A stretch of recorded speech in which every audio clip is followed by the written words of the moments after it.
Produção Podcast Clio. A museologia social é o estudo do fato museológico, que nada mais é que a relação entre os seres, os patrimônios e os meios. E o que tem a ver a anatomia com tudo isso? E ainda mais um museu de anatomia.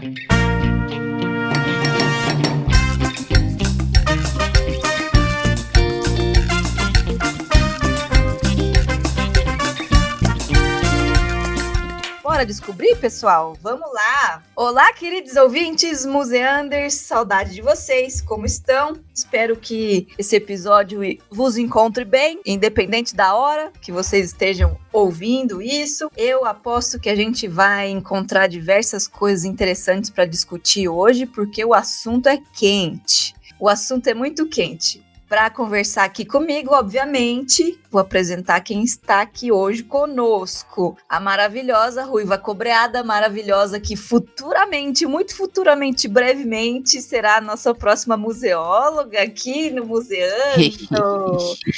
Alô, Brasil! Como vocês estão, museanders anatômicos? Que a gente tem que ser inclusivo. Como vocês estão? Eu espero que venha, ó, toque, toque, toque na porta do Corinthians, sabe? Daqui a pouco eu estou pegando meu númerozinho, sim, tá? Que meu TCC já foi aprovado, então agora é só pra frente que foguete não tem ré, e vamos falar sobre anatomia. Eu gosto muito dos trocadilhos que a Ju faz.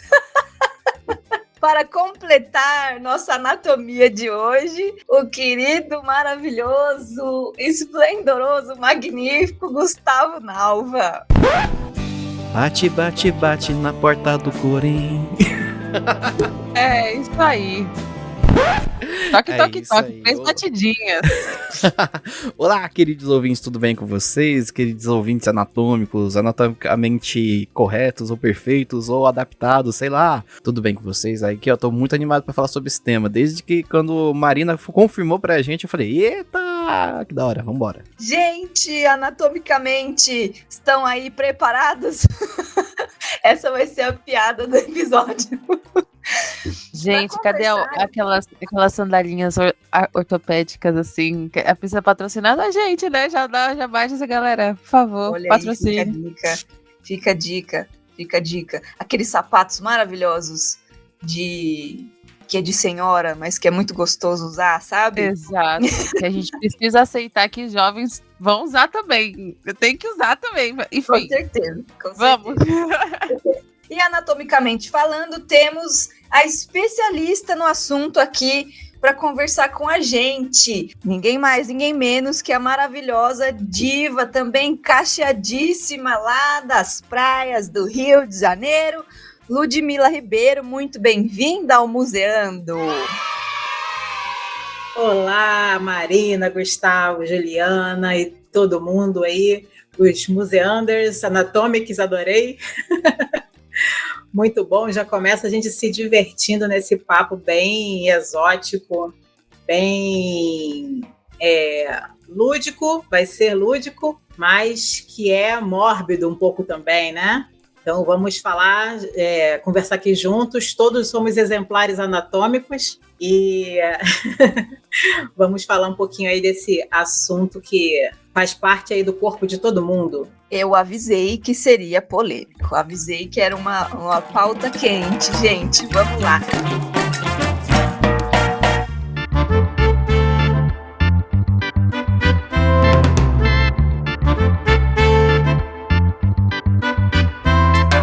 Como que a gente relaciona lúdico com algo mórbido? Eu acho interessante até, depois a gente conversa mais sobre, mas eu tenho também estudos e piras sobre o lúdico, porque eu estudei lazer, né? Vai lá no episódio que eu falei dos lazer da vida aí, fazendo jabá. Eu assisti. Você ouviu? Ah, maravilhosa, muito obrigada. Enfim, vamos conversando. Para a gente começar a conversa, né, é muito importante que a gente entenda como que a Ludmila chegou até esse assunto lúdico, mórbido, anatômico, né? Conta um pouquinho pra gente a sua trajetória, Ludmila, até chegar a esse assunto e, enfim, vamos desenvolvendo aí. Primeiro começa pelo começo. Então, meu nome é Ludmila Ribeiro, né? Eu sou bióloga há 20 anos, 20 aninhos, coisa pouca. Sou casada, tenho 2 filhos adolescentes que já foram várias vezes lá no museu, que já seguraram as peças anatômicas, que não tem pudor nenhum com essa questão de morte e corpo humano. E me formei na UERJ, né, estadual aqui do Rio de Janeiro.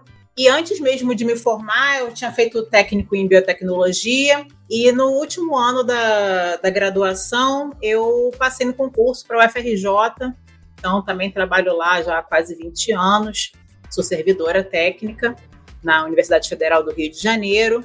E sempre trabalhei nesse ambiente de laboratório, né? Sempre fui uma criança que gostei de biologia, de ciências. E depois que eu entrei mais nesse ambiente aí museológico, que eu me dei conta que desde criança eu era meio colecionista, né? Não sei se cheguei a ser acumuladora, mas colecionista. Então eu fazia coleção. Eu não era acumuladora porque pobre não dá para ser muito acumulador, né? Não tem dinheiro para tantas coisas assim. Eu fazia coleção de selos, coleção de papel de carta, que eu acho que vocês nem conhecem, coleção de latinhas. Então teve uma época que tinha latinha para tudo quanto é lado, umas prateleiras de latinha, assim, num quartinho dos fundos. Coleção de cartão telefônico. Também fazia. Muita gente que deve estar ouvindo aí não deve saber nada do que é isso que a gente está falando, né? Nem selo, nem cartão telefônico, nem papel de carta. Pois é, tecnologias do nosso passado. E então sempre gostei disso. Sempre gostei de sebo, né? De livros, né? Em sebo. E gostava de ir em museus também. E aí me formei em biologia, comecei a trabalhar na UFRJ, em laboratório, mas sempre aquele ambiente assim, né, de azulejo, de laboratório, com camundongos e ratinhos. Eu brinco aqui em casa que eu sou uma bióloga, menos bióloga, meu marido é de TI, e ele acha que é mais biólogo do que eu, porque é ele que mantém as plantas vivas, ele que mantém os animais vivos, que se depender de mim, aqui em casa morreria tudo. Mas, então, sempre fui essa bióloga de azulejo, né, de laboratório.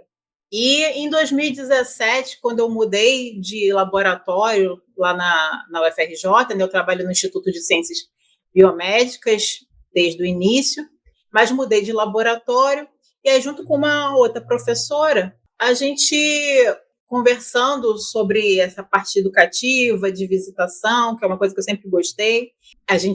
O Instituto de Ciências Biomédicas, ele é responsável pelo curso de biomedicina, e o laboratório anatômico, que é onde tem as aulas práticas de anatomia, faz parte desse instituto. Então é no subsolo, né, do prédio do Centro de Ciências da Saúde. E ali já havia algumas peças anatômicas expostas, né? É um corredor, né? O nosso espaço, né? Que na verdade é uma coleção visitável. É um corredor, é um espaço simples até, pequeno, mas que já tinha essas peças expostas, e ali circulam, né, os alunos das áreas de saúde. É um corredor branco, num subsolo, um ambiente bem exótico, bem estranho, comum para a gente, né, que faz parte da área, mas para a gente de fora é um tanto quanto mórbido. O pessoal lá achava que assim, não, dá para trazer visitante aqui, né? Gente, como assim? Antes de acabar de descer as escadas, eles vão ter um susto, né? Porque não é um ambiente comum para se visitar, né? Então, foi a partir daí que a gente começou a pensar em como tornar esse ambiente mais, digamos que emocionalmente acessível para visitantes que não são da área conhecerem um pouco mais como eles são, como nós somos por dentro do corpo. Já desde o início, aí fazendo o jabá do nosso nome do nosso museu e do Instagram e tudo mais, que é por dentro do corpo, né? Que é para fazer só no final, mas eu já aproveitando, falando aí agora. Não, já manda ver. Toda hora é hora de fazer propaganda, né? E é isso. Aí eu, então, sou bióloga e sempre gostei muito dessa área, né? E resolvemos, né, os cientistas ali dar uma de de museólogo. Meteu o bedelho na área alheia e vamos fazer um museu, né? Por quê? O que é um museu? Simplesmente uma exposição de coisas, né, para o público olhar. Então, era isso que eu pensava dentro da minha cachola leiga da área de museologia, né? Atualmente estou fazendo doutorado em museologia, então as coisas estão se clareando um pouco mais e às vezes me dá um medinho, entendendo melhor como é que foi esse processo que a gente construiu de uma forma muito intuitiva. E agora sim a gente fundamentando teoricamente mais esses passos de como é ter uma exposição do corpo humano. Maravilha, Lud. Conta então pra gente o que está exposto, como é a exposição, do que ela é composta, né? O que compõe essa coleção visitável? Então, 90% do nosso material que está exposto nas vitrines são peças anatômicas humanas reais, tá? Ossos, músculos, órgãos, a maioria plastinado. E aí eu vou explicar para vocês já o que é. Então temos esse material biológico humano, temos também algumas fotografias artísticas, que inclusive a gente que está aqui conversando, se vendo, né? Tem uma foto aqui atrás de mim, e depois vocês podem ver também no nosso Instagram, tem umas fotos da exposição orgânica, que também tem um documentário no nosso canal do YouTube também, Por Dentro do Corpo, documentário orgânica que fala sobre a criação dessas fotos artísticas que mesclam anatomia humana com anatomia vegetal. Temos essa série de fotos, temos algumas pinturas também, modelos didáticos, estruturas, né, do corpo humano ampliadas, coloridas, para facilitar o entendimento de alguma parte ali de funcionamento do corpo. E temos também ceroplastias, que são esculturas em cera. Essas esculturas são do início do século XIX. Então, a gente tem uma série de peças que reproduzem a gestação humana. Então, temos todos os meses, né, gestacionais. E temos também uma peça que é um torso, né, a parte de cima assim, do corpo, no meio do corredor, assim, deitado, que as pessoas às vezes se espantam e acham que é de verdade, né, que é humano, mas é uma escultura em cera, também do início do século XIX, exposta ali. Mas a grande maioria do material que a gente pode visualizar no museu, e no caso das nossas visitas, que são sempre mediadas, são sempre acompanhadas, os visitantes também têm a oportunidade de tocar nessas peças anatômicas. Tá? Então, esse é o grande diferencial de visitação e de atividade didática que a gente proporciona lá no nosso museu. E nada melhor do que assim, tocar, ver de perto, né, manusear e perceber como é que são as estruturas do nosso corpo, que nem sempre são exatamente como estão nos livros didáticos, né? Não é um coração vermelhinho, não é um rim azul, não é um fígado verde, né? Não é um estômago amarelo. Então, a gente tem essa dimensão de como somos por dentro do corpo. Nossa, eu acho incrível, eu quero muito conhecer o museu agora para poder ter esse contato com essas peças, assim, porque eu mesmo, assim, a gente teve uma exposição aqui em São Paulo um tempo atrás, se eu não me engano foi na Orca, no Ibirapuera, que era a exposição Corpo Humano, né, e eu queria ir na época, mas eu era muito novo e não rolou de ir. Aí eu fiquei bem, tipo, e agora? E agora eu tô muito querendo ir no museu, já que você contou um pouquinho de como, né, a história, uma breve resumo da história do museu, como ele surgiu. Você estava lá na primeira visita mediada de pessoas que não faziam parte desse meio, não conheciam, não sabiam o que era esse material? Como é que foi a reação dessa galera? Eu estou presente desde o início. Na verdade, junto com outros professores, a gente é criador da proposta dessa exposição. Essa exposição surgiu primeiro a partir de um projeto de extensão. Então, nós cadastramos um projeto de extensão na UFRJ para que os alunos pudessem fazer parte desse projeto. E a primeira execução desse projeto de extensão foi a criação dessa exposição, Por Dentro do Corpo, né? Que a gente intitula de Museu de Anatomia Por Dentro do Corpo. No início tinha só um aluno, né? O Gustavo Pestana, depois vou falar para ele ouvir aí o nosso podcast.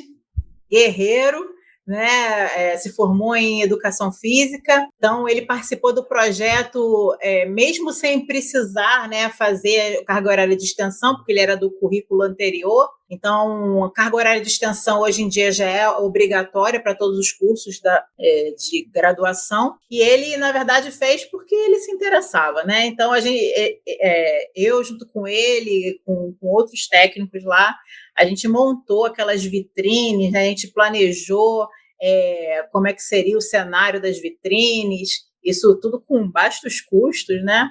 Baixos custos. E então a gente, desde o início, a inauguração foi no dia 19 de setembro de 2017, daqui a pouco a gente faz 7 anos de aniversário aí, e a gente em aniversário a gente já fez bolo temático com peças anatômicas em cima. Tem alguma foto assim também no nosso Instagram, depois vocês podem ver. Tem videozinho no YouTube, bolo com caveirinha, coração, né? Foi bem interessante.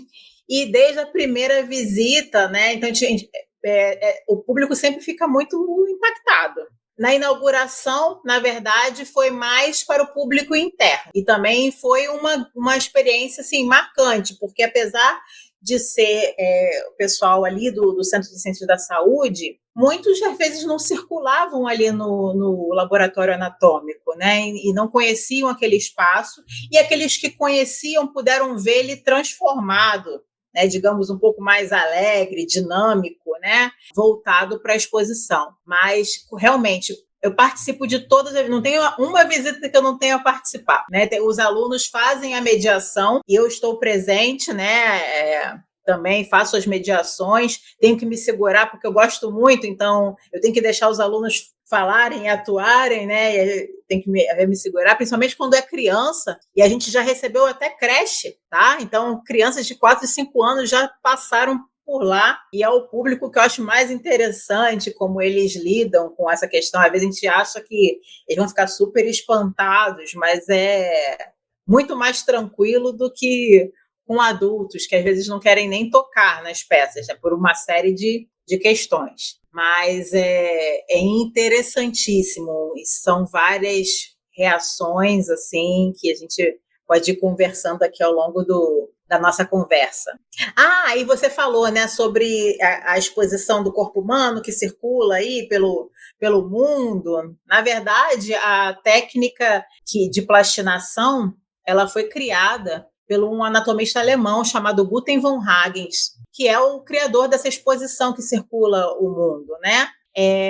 E a professora Suzane Queiroz, há alguns anos atrás, aprendeu diretamente com ele, foi para a Alemanha, aprendeu a técnica com ele e trouxe de forma pioneira para o UFRJ. Então, a gente começou a fazer, né, essas peças plastinadas. Hoje em dia, existem outras universidades que fazem, que têm esse material também, mas ainda são poucos. Agora, essa exposição é magnífica, realmente. São corpos inteiros em diversas posições, né? É muito realista, né? Parece que as pessoas estão até ali vivas, mas só expondo o seu interior, né?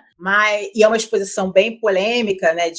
Da origem desses corpos. E agora o diferencial do nosso Museu de Anatomia é que, apesar de não ter os corpos inteiros, né, nem montado em cavalo, como tem também nessa exposição, é que os visitantes podem tocar. Nessa exposição que circula o mundo, na época que eu fui, não podia nem fotografar, tá? Nem filmar, nem nada. Muito menos tocar. E aí, no nosso museu, você tem a experiência sensorial completa, né, de poder tocar nessas peças anatômicas plastinadas. E antes de perguntar como funciona, né? O que é a plastinação, eu pensei aqui, né? Você falou que o CETRANS, vocês quiseram transformar o espaço visitável em emocionalmente acessível e também sensorialmente acessível, porque dá para tocar em tudo, né? Eu achei interessante. Uhum. E aí esse toque, ele é garantido pela essa técnica de plastinação, é isso? Isso. Então, a técnica de plastinação é um processo seguinte após a fixação que é feita em formol. Então, no caso do nosso museu, a gente do laboratório anatômico, na verdade, que é antes do museu, né? Então, ali é um ambiente de ensino. Então, essas peças foram feitas primeiramente para a formação, né, dos graduandos da área de saúde. Então, é um material didático. Esses corpos, a grande maioria dos corpos que temos hoje lá no anatômico são doados, tá? Então, as pessoas ainda em vida, elas podem fazer uma documentação registrada em cartório, dizendo que tem desejo de doar o corpo para a ciência, para pesquisa. É diferente de doação de órgãos, tá? É a doação do corpo, o corpo inteiro. E a pessoa deve comunicar isso aos seus familiares, né? Então, esse desejo, assim como a doação de órgãos também, é importante você comunicar para os familiares para que quando a pessoa venha a falecer, né, esse desejo possa vir se tornar realidade, né, da doação. Afinal de contas, né, se você morreu, você não vai estar mais ali para doar seu corpo, né? Enfim, mas alguém tem que fazer aquilo ali acontecer. E aí são os familiares, né, que fazem isso. E antes de falar um pouquinho da plastinação, né, do que é a continuidade desse processo, a gente sempre ressalta, né, nas nossas visitas, né, a importância do doador e dos seus familiares. A gente está aqui falando até de uma forma descontraída, né? Mas a gente ressalta muito a questão ética e de respeito e a nossa gratidão aos doadores e aos familiares, porque num momento de luto, né, num momento difícil, né, de muitos questionamentos, houve o desprendimento de doar o corpo para a ciência. E a beleza disso é que a pessoa, mesmo após a morte, ela continua contribuindo para a sociedade de uma forma extraordinária. Para vocês terem uma noção, no laboratório anatômico, né, semestralmente passam cerca de 1.600 pessoas. Então, todos os cursos da área de saúde, medicina, enfermagem, fisioterapia, terapia ocupacional, tem dança também, né, educação física, todo mundo que estuda tem a anatomia, né, que é a disciplina do currículo base da área de saúde, então passa e tem acesso a essas peças lá no anatômico. Então, a gente está falando só da formação, né, de profissional dos graduandos, né, da saúde. Isso, então, semestralmente, 1.600 pessoas, né? Se o anatômico lá já tem mais de 40 anos funcionando, quantas pessoas já não tiveram acesso a esse material, né, anatômico humano? Quantas pessoas puderam ser salvas e cuidadas e tratadas porque tiveram o cuidado de profissionais que tiveram acesso a esse corpo real, que é muito melhor a formação de você manipular, né, um corpo humano de verdade do que um modelo, né? Por mais realista que esse modelo seja, por mais realista que seja um modelo virtual até, né, 3D, nada melhor do que poder realmente manipular esse corpo. Enfim, falei do corpo, da doação. Então, esse corpo chega lá para a gente, os técnicos em necrópsia recebem esse cadáver vai primeiro ser formolizado. O que é isso? É entrar em contato com o formol. Então, é canulado a carótida e esse formol vai circular no corpo todo, né, do cadáver e o sangue vai sair, né, e vai circular internamente o formol. É o formol de dentro para fora e depois o formol de fora para dentro, porque o cadáver ele fica dentro de uma cuba, que é uma bacia cheia desse líquido. Ele fica ali por meses, tá, para poder realmente fixar, interromper a decomposição desse material que é biológico, né? Todo material biológico, depois que morre, começa a apodrecer, a decompor. Então, a gente precisa interromper esse processo. E aí isso é feito com formol. O formol ele é muito tóxico, ele é cancerígeno, a manipulação dele tem que ser feito com máscara, né? Tem que estar com luva, né? Tudo apropriado para manipular. Depois que esse cadáver já está fixado, ele é dissecado. O que é dissecção? É você cortar, separar as partes de interesse, né? Tirar a pele, expor um músculo, né? Retirar um órgão para estudo. Então, isso é dissecção. E aí, separando essas partes, as partes que vão para o processo de plastinação, primeiro elas passam por uma etapa com acetona, tá? Só que não é acetona, é acetona que a gente passa para limpar, tirar o esmalte da unha, né? Não sei quem já teve essa experiência, que às vezes fica meio branquinho no canto da unha. Por que fica branquinho? Porque a acetona ela desidrata, ela tira a água, ela tira os líquidos, né? Então, só que a acetona que a gente usa lá, né, é pura, né? Super concentrada. E aí essa acetona vai tirar todos os fluidos e líquidos presentes nos tecidos daquele material. Pena que vocês não estão vendo a cara da Marina, do Gustavo e da Juliana, e imagino a cara, de repente, que vocês estão fazendo aí também, ouvindo falar sobre esse assunto. Maravilhoso, a gente tem que tirar um print das caras, assim. Tem que tirar um print, tira aí. Eu só tô dando risada aqui olhando a cara da Marina. Eu tô olhando pra cara da Marina e vendo até onde eu posso falar. Né? Não, pode falar, é que eu passo mal com sangue, mas eu quero saber, tá bom? Pode ir falando. Tá bom. Gente, se a Marina desmaiar, tá aqui a transmissão, vai saber vamos ser o que tá acontecendo. Menos gráficos possíveis, mas com o máximo de informação. A minha mente, ela dá conta de imaginar coisas aqui. Pode ir. Então, depois da acetona, depois desse material desidratado, aí sim vai entrar a resina. Então, por pressão, a gente cria um ambiente de pressão com bomba de vácuo. Essa resina ela vai impregnar a peça, ela vai entrar e ela depois vai endurecer, que a gente chama de fase de cura, onde essa resina vai estar endurecendo e aí a peça passa a se tornar assim, mais firme. Então, a gente consegue manipular essa peça anatômica com tranquilidade. Não precisa de luva, não precisa de nenhuma proteção, né, porque não é tóxico. Então, é isso que os visitantes podem tocar. Essas peças plastinadas, né, que estão com resina, não são impressões 3D, não são peças de plástico, né? É um processo, uma técnica de preservação de material biológico, mas que garante, que mantém o formato, a estrutura e até um pouco a textura do órgão. Apesar de ficar mais firme e endurecido, dependendo do órgão, a gente consegue perceber a diferença entre essas peças. Eu não sei vocês, mas eu adorei essa técnica. Nossa Senhora, me identifiquei tanto com a técnica da plastinação, mas de fato é um processo complexo, né? Bem complexo. Sim. Não deixa de ser uma obra de arte também, né? Porque a dissecção anatômica, né? O anatomista que faz esse processo, e às vezes passa por várias mãos, né? Professores, alunos, ali para dissecar uma peça inteira, demora, né? É delicado. Eu tenho uma pergunta. Pode fazer. Em que ponto que para de ser um corpo e começa a ser uma peça? Começa a ser um objeto.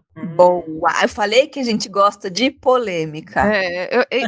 Essa linha tênue aí que, meu Deus do céu. Realmente é um limite aí bem delicado, assim, né?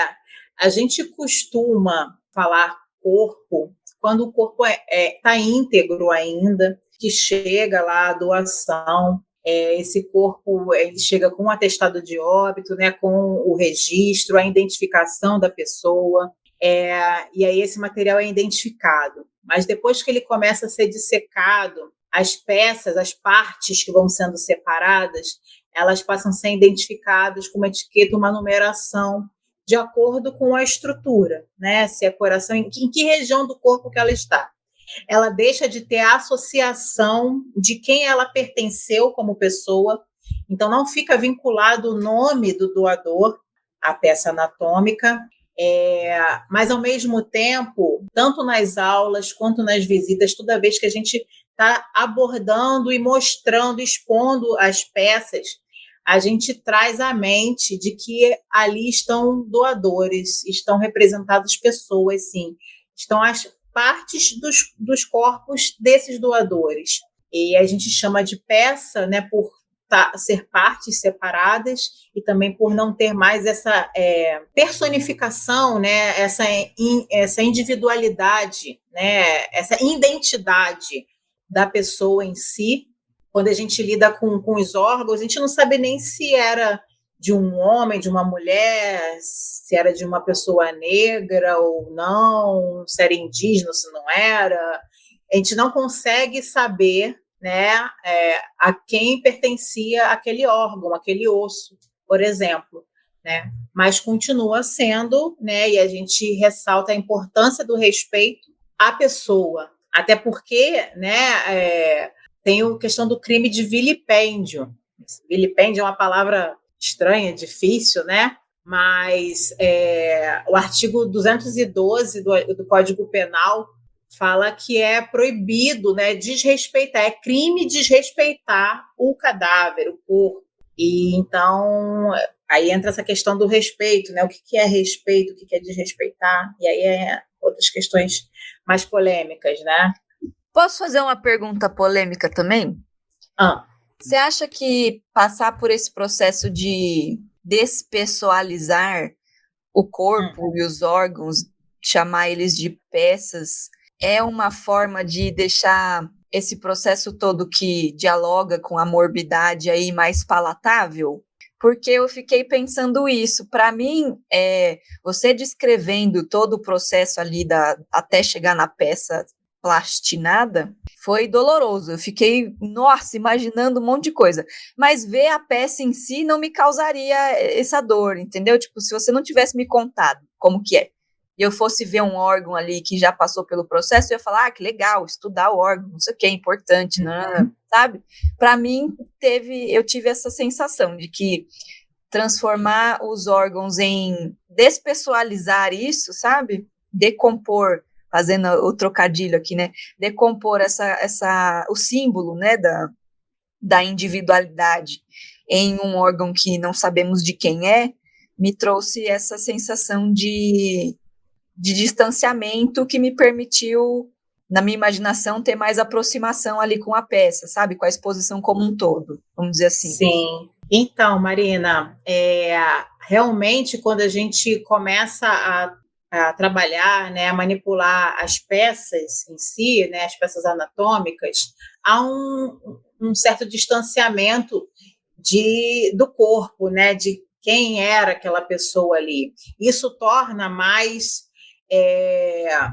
como a mesma expressão que eu usei antes, né, digamos assim, emocionalmente acessível. Você lida melhor com aquela situação, com aquele material com que você está vendo, porque você se identifica ali, né?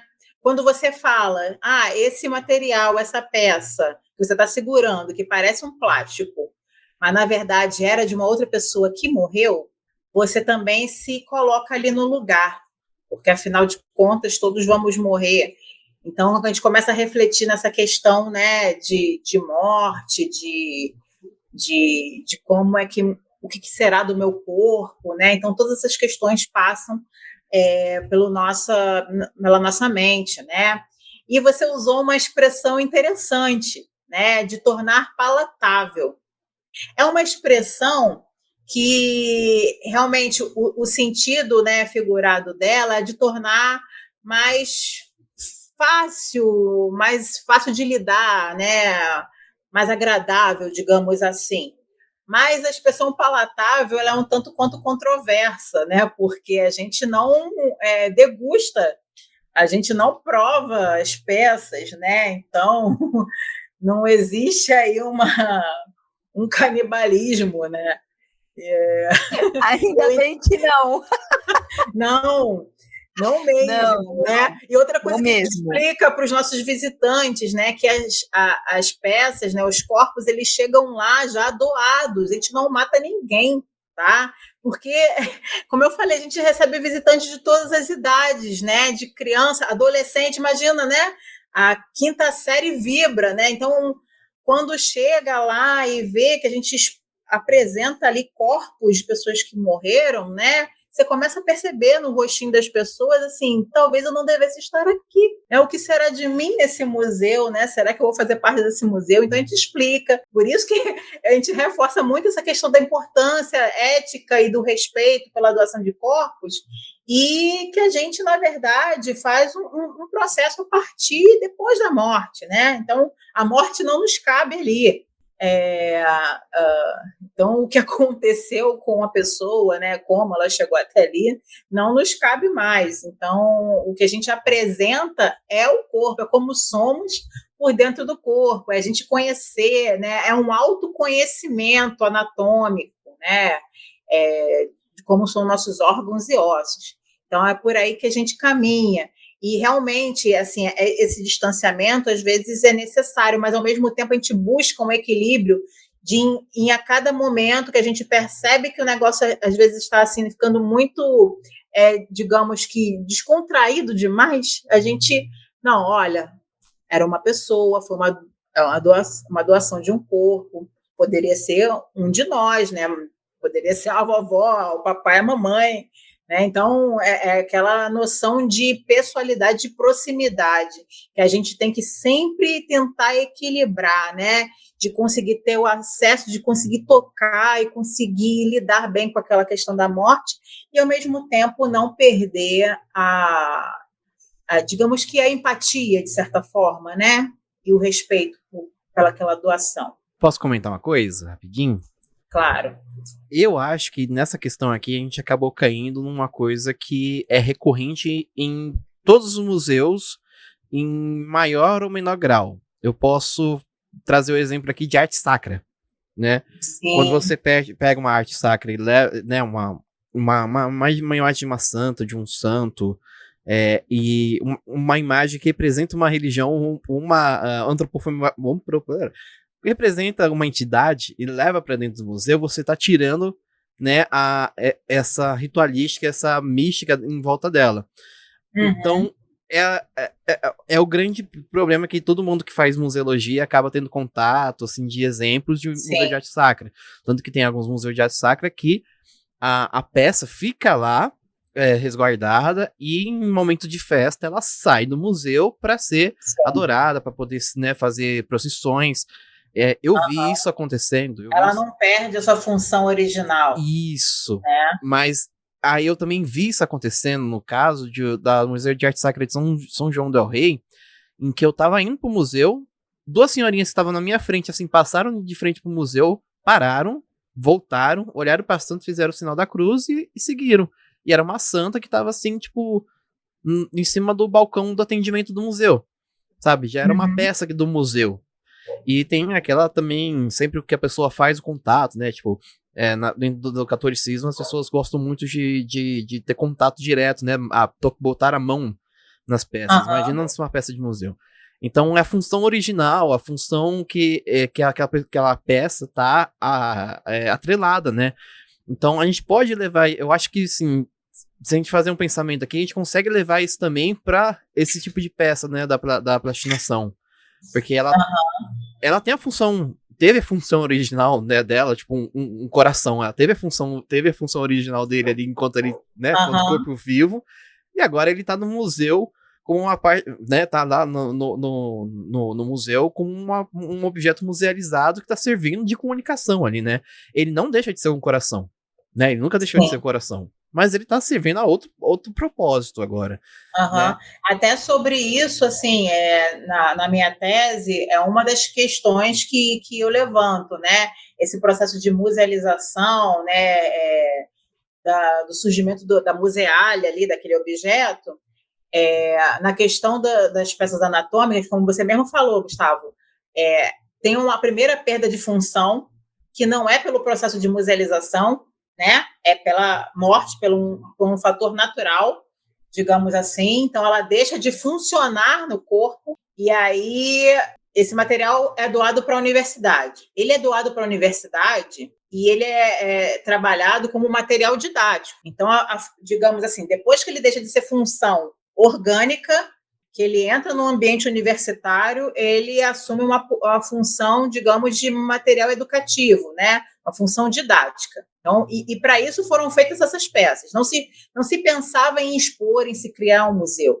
Então, digamos que a função original, depois de perder essa primeira função biológica, é material didático. E aí, no processo de musealização, sim, esse material didático é transposto para uma outra função, né?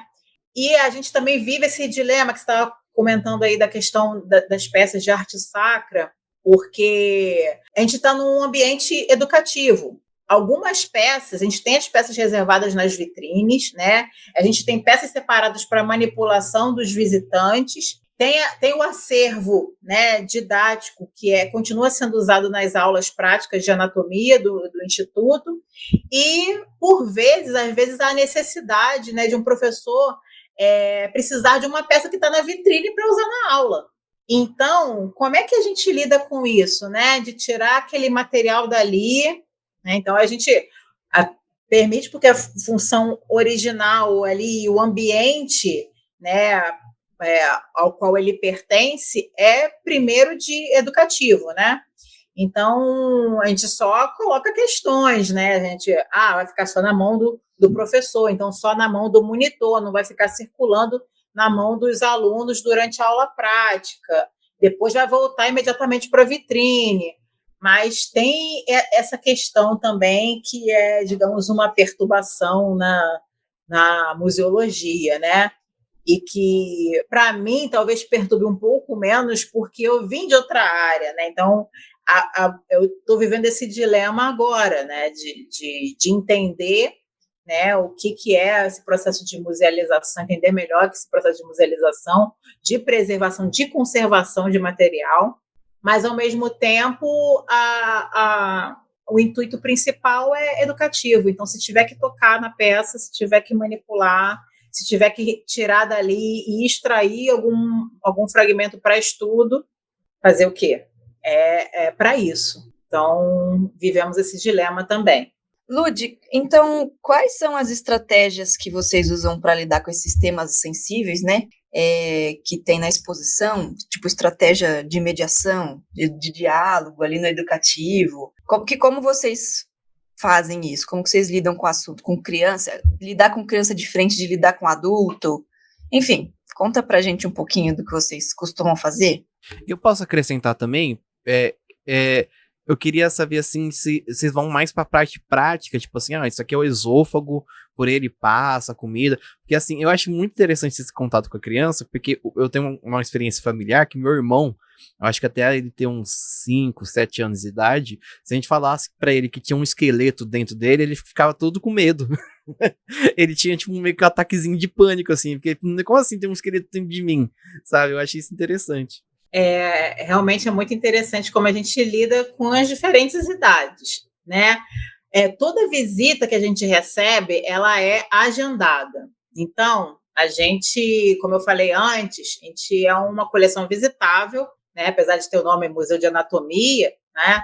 A gente não fica aberto ao público, digamos assim, direto, público espontâneo, tá?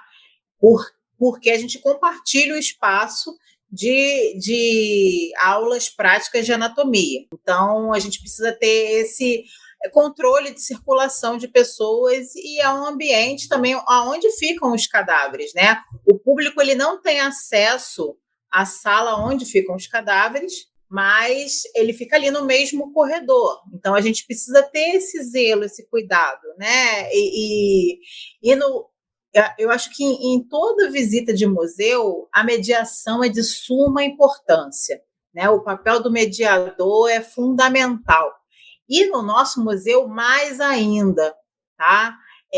Todas as visitas que são agendadas através do nosso projeto de extensão, então, são mediadas pelos alunos de graduação da área de saúde. E aí são esses alunos, e juntamente comigo, que a gente faz essa interlocução com o público. Então, a gente sempre recepciona o público, geralmente, antes num auditório, que fica no próprio corredor ali do museu. Ali a gente fala sobre a questão de doação de corpos, a questão ética, a gente fala um pouco também do que é a universidade, porque muitas das pessoas que nos visitam, às vezes estão indo pela primeira vez no museu e pela primeira vez numa universidade. Muitos não sabem o que é um ambiente universitário, tá? Então, essa localização, digamos, essa geolocalização para o público também é importante. Então, eu falo em que prédio que a gente está, o que é a universidade, o que é o campus, né, as outras estruturas que tem, quais são os cursos que acontecem ali, para o aluno, né, porque geralmente a gente recebe grupo escolar, tenha a noção de onde ele está, a grandiosidade, né? E isso também traz outras questões, né, muito legais para o visitante, né? Uma coisa que me impacta muito, a gente permitiu acesso ao ambiente universitário, sabe, para esses alunos de ensino fundamental, médio, escola particular e principalmente pública.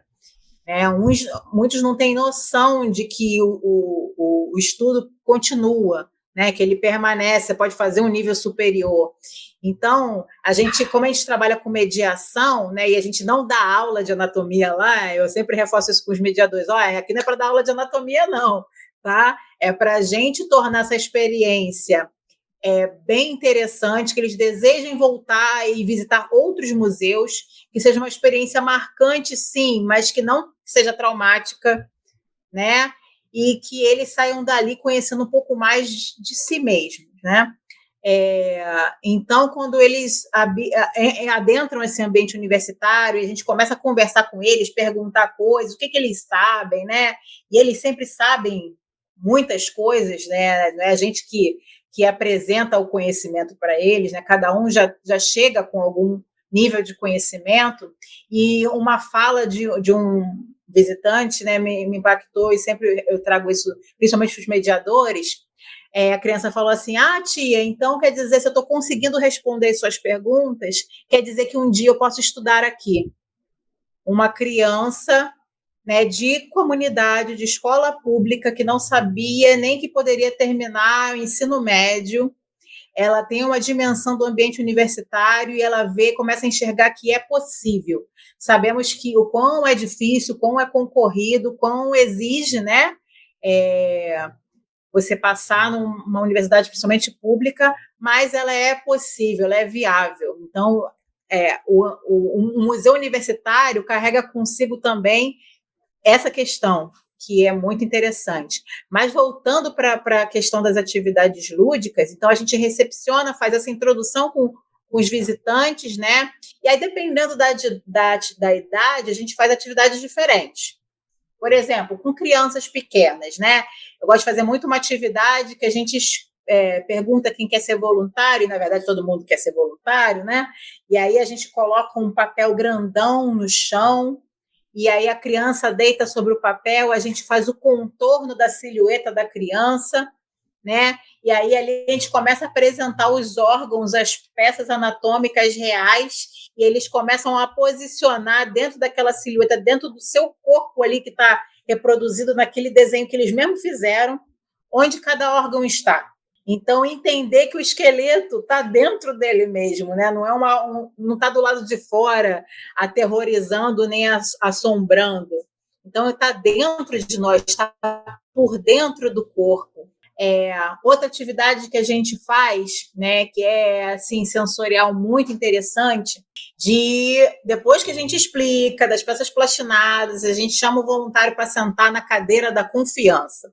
A cadeira normal, mas eu brinco que ela é mágica, né? E que ao sentar ali a gente precisa confiar um no outro, e aí a gente venda os olhos do visitante, e ali ele vai manipular uma parte do corpo, né, uma peça anatômica, e tentar identificar o que é. E aí os colegas podem dar dicas, podem ajudar, e é uma experiência muito interessante, né? Porque eles manipulam de olhos abertos também, depois todo mundo toca nas peças, mas o fato de vendar os olhos traz uma outra sensação. E nessa experiência que a gente já fazia há algum tempo, uma certa visita num grupo, tinha uma aluna da escola que era cega. E ela, vendo os colegas participarem dessa dinâmica, ela percebeu, ela falou assim: agora vocês vão perceber um pouco de como eu me sinto, de não poder enxergar, mas poder tocar e sentir com o toque, né? Também foi uma experiência muito marcante para a gente, assim, e de como isso possível da manipulação. A gente faz, né? Ou também numa vitrine que a gente tem no final do corredor do museu, que a gente chama de hashtag Eu na Vitrine, que é um local para tirar selfie, tirar foto, que tem um esqueleto imantado, né, numa placa de metal, onde eles podem montar, botar o esqueleto na posição que eles quiserem, né?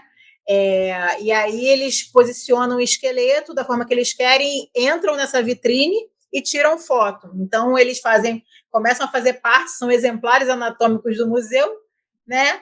Se identificam com a posição que eles mesmos colocaram ali o esqueleto, e é como se fosse um quebra-cabeça, né? E pode colocar, às vezes coloca de cabeça para baixo, posições inviáveis, mas a ideia é tornar aquilo ali lúdico, né? E não importa, isso daí né, não é só para criança. Todo mundo gosta de montar e mexer no esqueleto, né? Tanto que assim, ele fica no final do corredor. Às vezes não tem ninguém no corredor. Você vê, o esqueleto está numa posição, daqui a pouco você volta, ele está em outra. E aí, às vezes, eu brinco, como é que ele mudou de posição? Porque todo mundo que circula ali acaba mexendo, né? Mas às vezes a gente não vê a pessoa mexendo, né? A gente só vê o esqueleto em outra posição, né? E aí, então, é divertido e interessante essa atividade, né?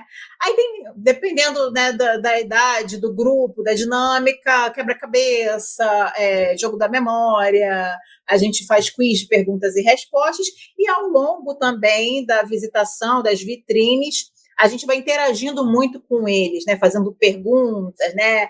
Tipo, por exemplo, quantos ossos tem o corpo humano? Vocês sabem? Aí, o Ju, Mar. Eu sei que eu devo ter mais do que o normal, porque eu tenho ossinhos bipartidos no pé. Opa! É uma boa questão. Eu sei que tá no número de 200 por aí. Agora o certinho eu não sei não. Isso, 206 ossos. Aí. Então eu tenho 208. Não, é 210. 210, isso. Aí, Então, as pessoas, né, a maioria tem 206 ossos. E aí a gente apresenta, por exemplo, né, vocês sabem qual é o maior osso do corpo humano? Vocês sabem? Não sei. Esse eu sei. Qual é, Mar? É o fêmur. Aê! Vamos para ela! É o fêmur. E quais são os menores ossos? Onde é que eles ficam? Do ouvido. Caraca! Ela tá no curso errado, né? Olha, ela já. Cadê seu certificado? Então a gente mostra, né, a gente segura, ele mostra, dá na mão do visitante, né, um fêmur, e mostra os ossículos do ouvido, né? Martelo, bigorna e estribo. Que nomes interessantes, né? Uhum. E aí a gente vai fazendo isso também ao longo das vitrines, a gente vai mostrando as peças, né? Quando a gente chega, por exemplo, no sistema digestório, aí a gente vai falando lá onde que começa a digestão, aí a gente mostra uma língua, né? Uma peça anatômica da língua, e aí a gente entra na questão do intestino, aí eu pego uma trena, e aí peço para as crianças segurarem e esticando a trena. Aí a trena vai, né? 2, 3, 5, 6, 7 metros. Aí, ó, é o tamanho do nosso intestino, em média. 7 metros. Olha só como é que ele fica aqui dentro do nosso corpo. E aí a gente vai apresentando essas coisas, assim, essas informações ao longo da exposição. Vou contar um caos. Faz tempo que eu não conto caos. E você, Lu, desbloqueou uma memória minha, porque onde eu estudei, na escola, ensino médio, a maioria das minhas amigas se interessavam por biológicas. E aí, a faculdade de medicina aqui da USP, como é que chama lá? Das clínicas, né? Fez uma daquelas semanas que chamam os estudantes lá para conhecer os cursos. E, obviamente, eu sendo uma única de humanas, ninguém queria ir comigo para lugar nenhum, eu fui com elas até a faculdade de medicina. E fiquei o dia inteiro lá na faculdade de medicina, porque eu fui com as minhas amigas, né? Tá tudo bem. E aí a gente viu palestra, e no fim do dia, sei lá em que momento do dia, conhecemos o quê? O Museu de Anatomia, ali do curso de Medicina. E o prédio é maravilhoso ali, né? Um prédio, sei lá que estilo que é, mas eu fiquei prestando atenção na arquitetura do prédio e gostei do Museu de Anatomia ali, né? Tenho poucas memórias, assim, mas antes de eu saber que eu queria trabalhar com museu, entendeu? Mal sabia eu, mas esse papel de apresentar possibilidades para os estudantes, né, para crianças, enfim, para quem ainda não está na área, né, é muito importante mesmo. Isso o que você trouxe aí foi isso que, além das atividades lúdicas, foi isso que me pegou, assim, da sua fala, isso que liberou essa minha memória, né, eu sei lá, eu tinha uns 17 anos, 16. E muito que bom que a novinha. memória que foi liberada foi uma memória boa, né? Não uma memória traumática, né? Eu estava preocupada quando você falou, pensei que tinha dado um gatilho aí de alguma coisa. Não, foi uma boa memória, que foi o Museu de Anatomia, foi isso aí. E é isso que a gente quer criar lá, ótimas memórias. E é essa experiência que a gente tem tido realmente, né? De as pessoas saírem de lá felizes, né? Encantadas, de certa forma, assim, realizadas de se conhecerem, né? Digamos que mais profundamente, né? E é muito legal isso, do acesso também ao conhecimento. Assim, a gente pode comentar também que o museu em si como projeto de extensão, ele estende esse material didático da universidade para que outras pessoas tenham contato, né? Então, ele é eu vou falar o que eu pensei aqui agora por falta de um melhor exemplo para explicar. Mas o pessoal costuma falar que o pessoal que gosta de essas coisas de militar, de exército, fala que o porta-avião ele é um jeito de projetar força, né? Que você projeta as coisas para longe, né? Então o museu, de certa maneira, ele serve de um trampolim para projetar esse material didático e as aulas para além da universidade, né? Eu acho isso incrível. Como você mesmo falou, né, também a origem é um projeto de extensão, né? É estender a ciência, né, a pesquisa, o estudo para a sociedade. O nome do nosso projeto de extensão é Ciência para a Sociedade, né? Então, é essa extensão realmente de chegar até o público como uma forma, inclusive, né, de prestação de contas, de certa forma, né, de retorno para a sociedade daquilo que é fruto, né, dos nossos impostos também, né? Então é um serviço público, né? Uma universidade pública. Então é esse acesso que a gente sempre reforça, a gente valoriza, né? Queridos ouvintes museanders, estamos caminhando para o fim do nosso episódio anatômico. E Lu, para finalizar, conta pra gente como é que faz para visitar a exposição. Então, primeiro de tudo, né, tem que seguir a gente no Instagram, que é muito legal, né? Ficar por dentro. Nosso Instagram é super colorido, muito bacana, a produção feita a várias mãos ali com os alunos de projeto de extensão também, né? A gente bota foto das visitas também. A gente trabalha com memes, né? A gente faz videozinhos, várias coisas para a gente se aproximar também do público. Então, nosso Instagram, @pordentro-do-corpo.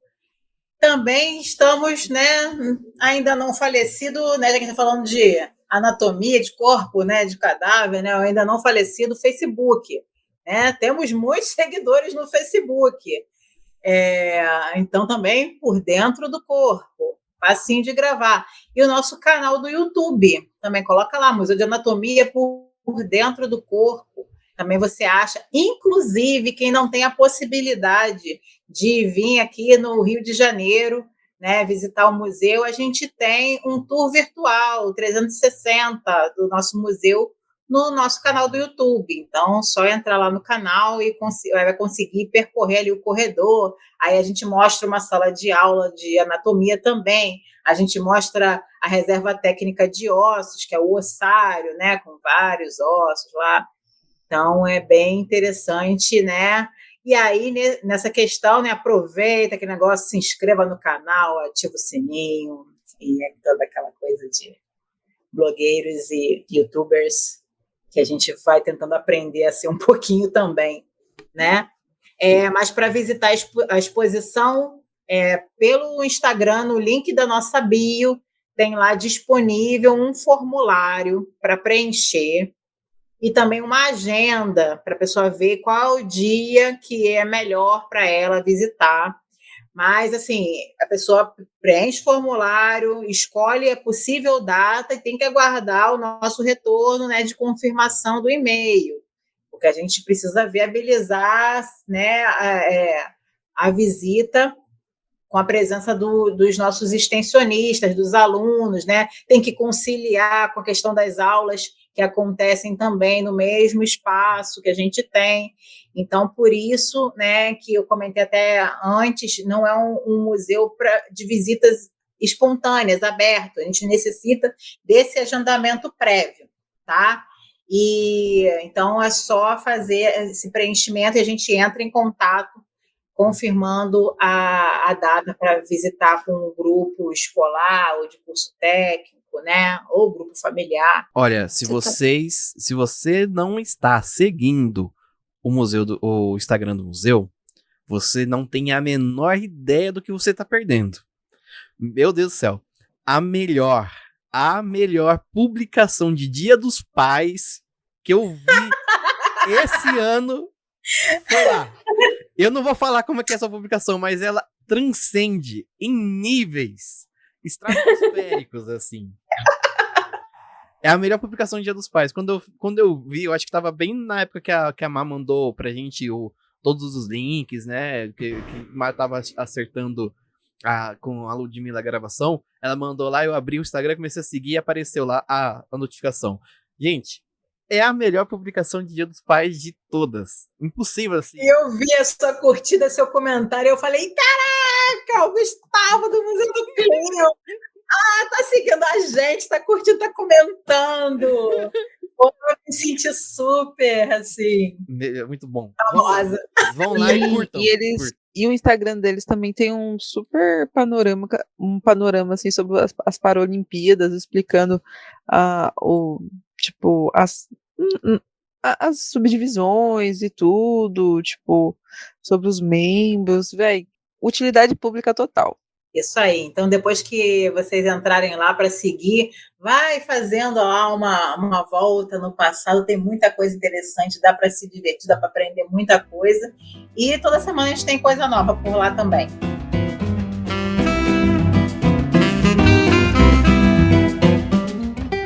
Estamos, então, finalizando o nosso fim anatômico de hoje. Bora para as nossas indicações desse episódio. Ju, quer começar com indicação? Pode ser. A minha indicação, na verdade, é um livro que me faz... A gente conversou sobre corpo, sobre anatomia, sobre...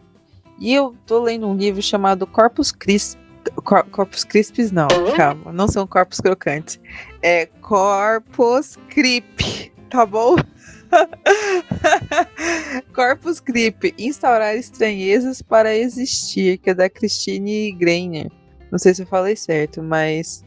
E fala sobre a questão da identidade creep e, né, toda uma questão da deficiência, sobre como o corpo é visto numa instituição, assim, como o corpo é visto na sociedade, como os corpos diferentes, né, que são os creeps, assim. Enfim, vale a pena. Também, porque a gente tava falando de anatomia, e aí eu fiquei pensando, meu Deus, e as pessoas com deficiência, sabe? Disso aí tudo, né? E aí é bem... essa é a minha indicação. É um livro bem legal. Valeu, Ju. Boa reflexão essa, hein? Boa mesmo, não tinha pensado nisso. Podemos manter a ideia aí para um próximo episódio, inclusive. Com certeza. Sim, senhora. Gu, tem alguma indicação? Eu tenho aqui, E é um filme chamado O Físico, de 2013. O Físico, que conta a história de um jovem da Inglaterra no século XI, né, que a mãe dele vai morrer de uma doença chamada doença do lado, que hoje a gente conhece como apendicite, e ele vai ser criado por um barbeiro. E para quem não conhece, né, um pouco de história, antigamente, nessa época, o barbeiro, e até recentemente, assim, no século XIX, começo do século XX, o barbeiro, ele é não só responsável por fazer barbas, mas fazer cirurgias, né? Eu acho que, se não me engano, até no começo do século XX, o médico atendia e quem fazia a cirurgia era o barbeiro, né? Então ele vai ser criado por um barbeiro até que ele vai ter contato com o Oriente Médio e ele vai, né, vai acontecer o enredo lá, ele vai acabar chegando numa cidade muçulmana, né, num califado, eu acho que é. E lá ele vai ter que começar a ter aulas com um dos principais médicos, né, dos principais médicos ali da Idade Média, que era um muçulmano, eu esqueci o nome dele agora. E ele vai se tornar um grande físico, que na verdade é o que a gente conhece como médico, né? E tem uma cena no filme que é quando ele começa a dessecar corpos, porque ele vai encontrar um rapaz, um senhor, que ele é Zoroastra. E o Zoroastra, a religião, segundo o que ele fala, eu não sei se é de verdade isso, mas segundo o que fala no filme, depois que morre, o corpo tem que ser comido tem que ser levado pela natureza, né? Então, aves vão comer o corpo, essas coisas. Não tem um trato tão restritivo, né?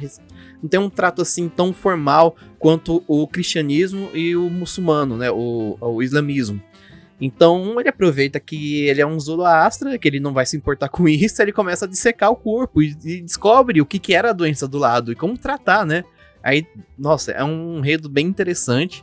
É o Físico, de 2013. Indicar também o Museu de Anatomia Museu de Anatomia Humana aqui da USP, né? Ele é visitação de segunda a sexta, no sábado eu acho que não tem. Mas eu não cheguei a visitar ainda, então quem quiser visitar comigo, vamos ver aí, ó. Um dia que eu vou ser mesário, então eu vou tirar uns dias de folga. Então a gente visita museus da folga.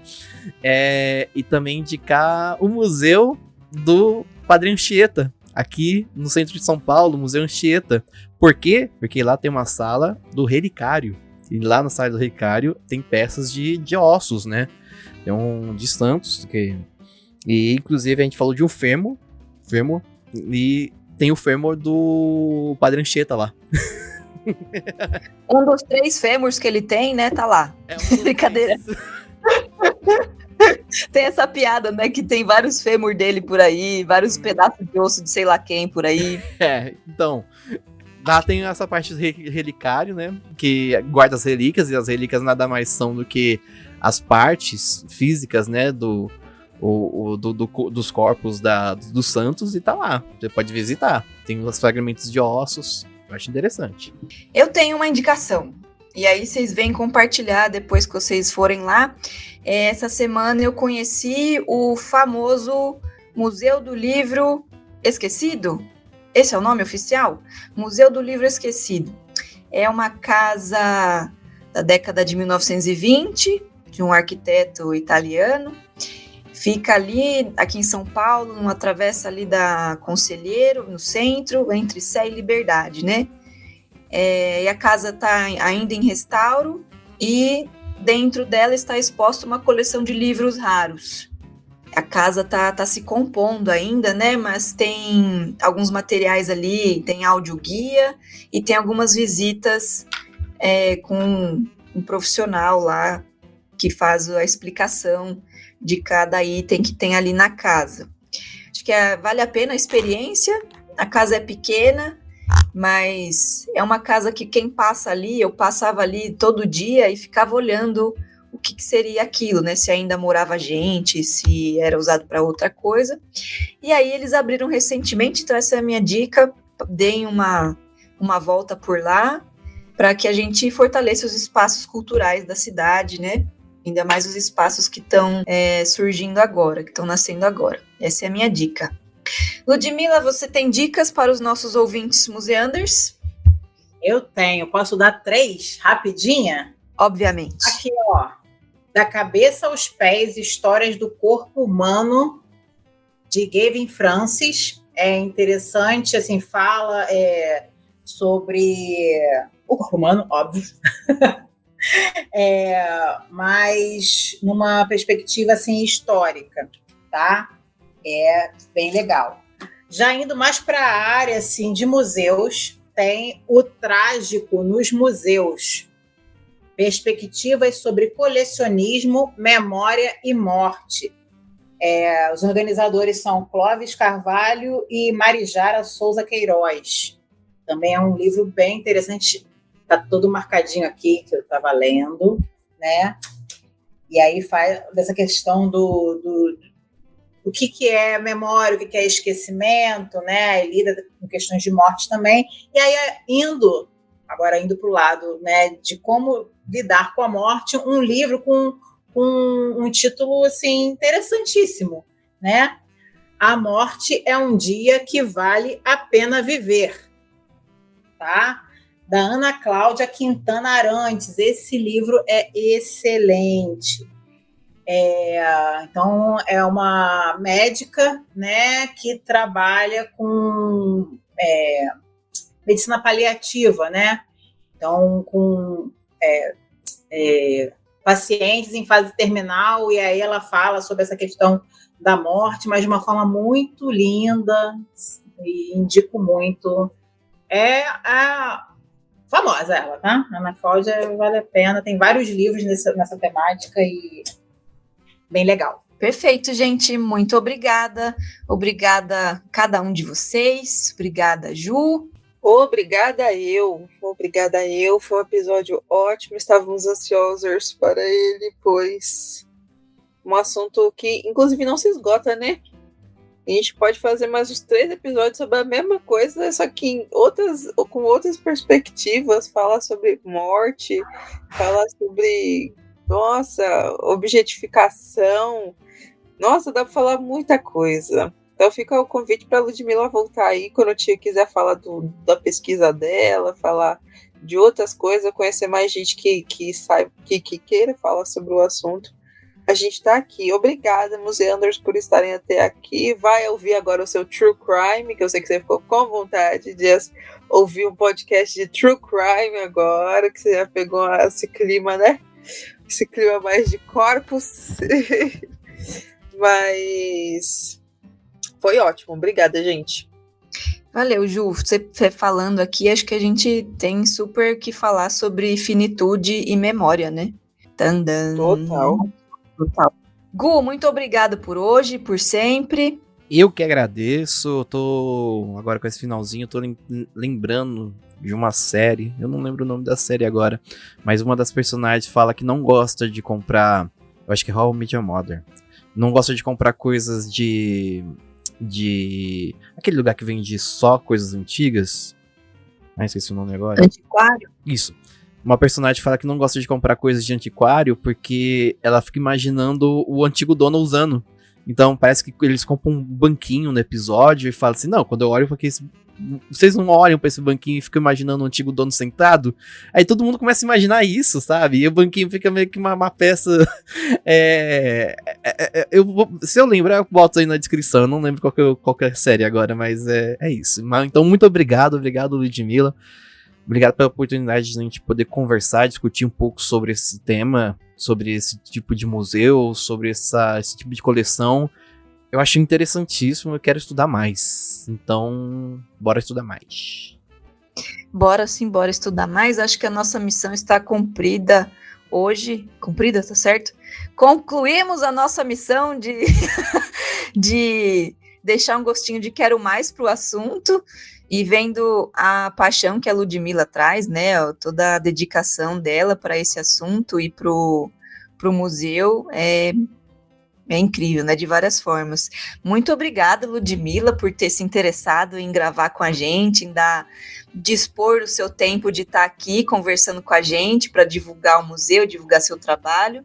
Você é sempre muito bem-vinda, tá? Não é piada, não. Pode voltar para a gente tratar de outros assuntos, aprofundar outros assuntos, sua pesquisa, enfim, que você achar interessante. Muito, muito obrigada. Show, muito obrigada. Eu que agradeço pra caramba, Mago, Ju, essa oportunidade, né? Já segui aí vocês. Quando eu vi que dava para participar, né, desse podcast, eu falei, caraca, que legal, mas eles não vão dar a menor bola para mim, né? E aí, caramba, me entraram em contato comigo, daqui a pouco o Gustavo estava curtindo e comentando o meu post do Instagram, né? Do Dia dos Pais, gente, vai lá ver o Dia dos Pais. E só agradecer, né? E Ludmila mandou avisar que é hoje. Hoje. É hoje. É hoje. Perfeito, gente. Episódio concluído com sucesso, maravilhoso. E é isso. A museologia, a anatomia e por dentro do corpo seguem vivos. Ou não.